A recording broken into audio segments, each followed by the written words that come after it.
Lobby Tools, Florida's legislative intelligence company. Subscribe today to Florida's leading policy, budget, and campaign tracking service. Request a free trial today at lobbytools.com.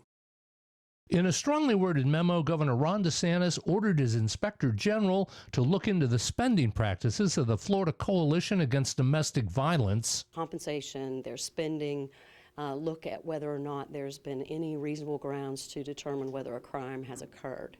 Former CEO Tiffany Carr was paid at least $761,000 a year, but there were other perks that could drive that number much higher. A number of records were provided already, but we still need a lot more.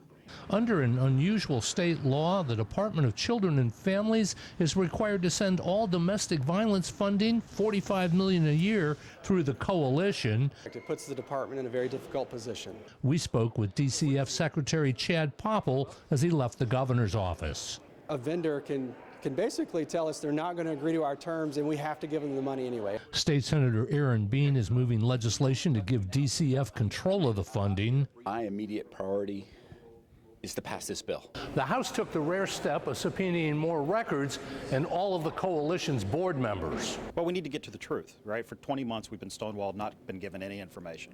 Attorney Mark Herron was hired by the board Wednesday night.